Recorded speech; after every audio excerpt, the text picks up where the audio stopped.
Hi, it's Emma with Polly's Paper Crafts, and I have got another Get Quilted video for you.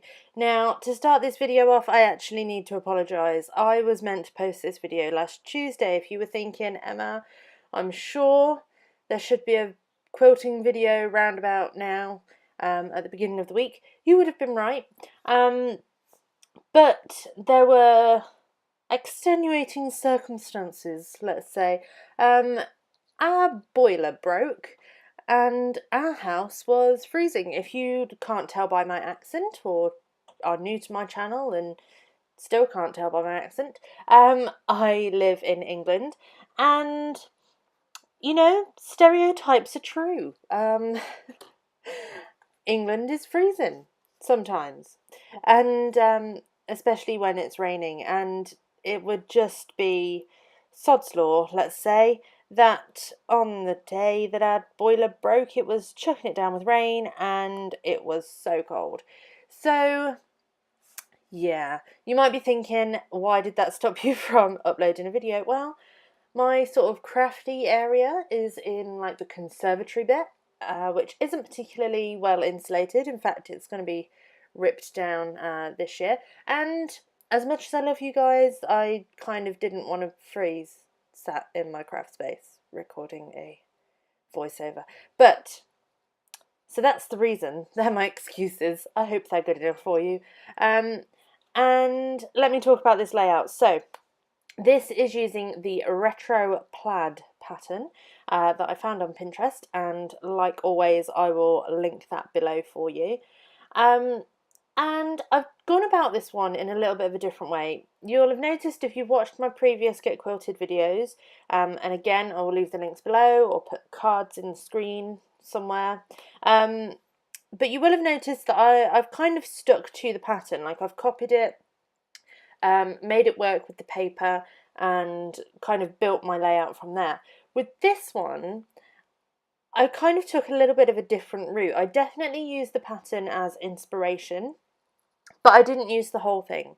To be able to use the whole thing for this one, I would have had to really scale it down, which I think would have lent a certain busyness quality to my layout.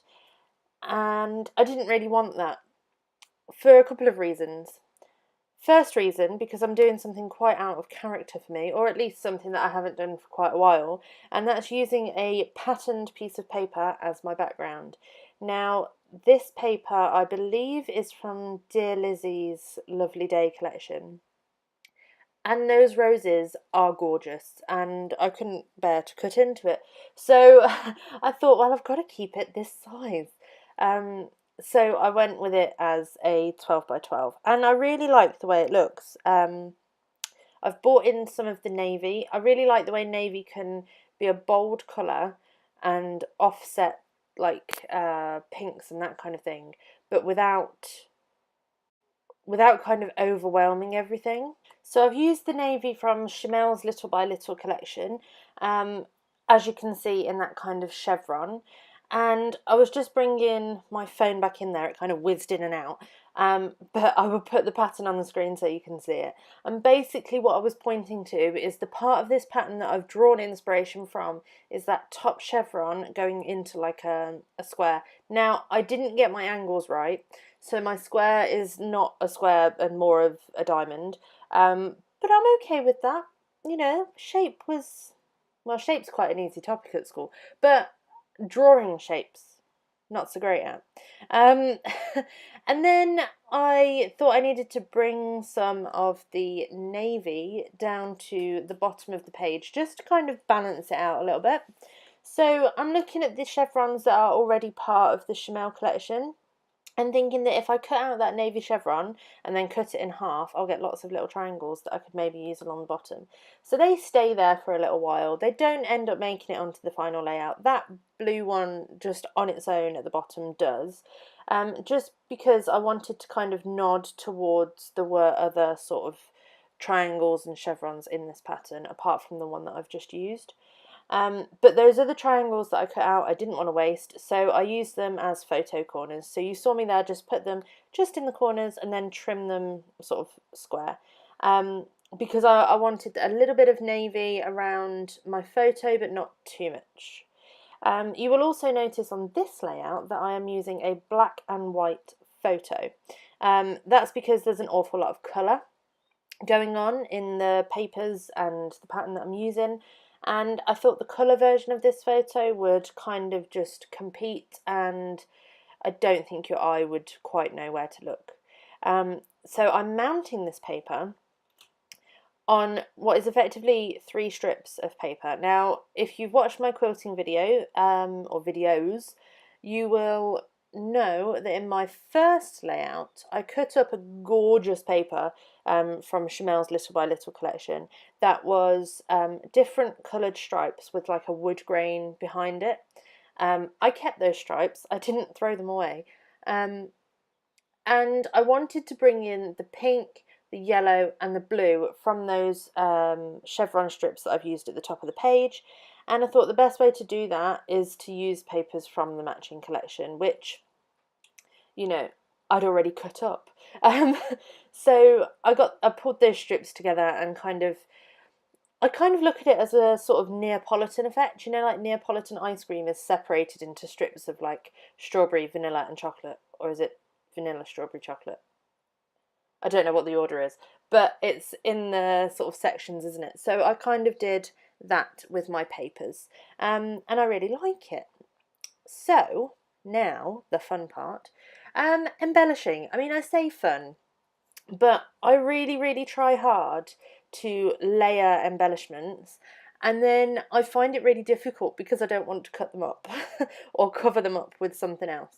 So you will see me sort of faff around a little bit with embellishments, but the embellishment pack I'm using is from Dear Lizzie's Saturday collection. No, not Saturday. On my life, I've just said the name of the collection, and can I remember it? Dear Lizzie's Lovely Day collection.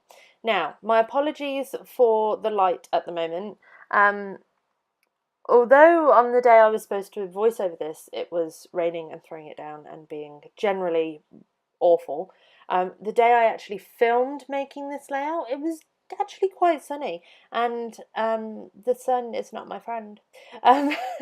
So basically, the Brits can't win. My title, I'm doing a title for this one.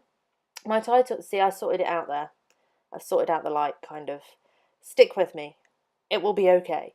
My title for this one is Strike a Pose. This photo is of me, and it was taken at Harry Potter Studios.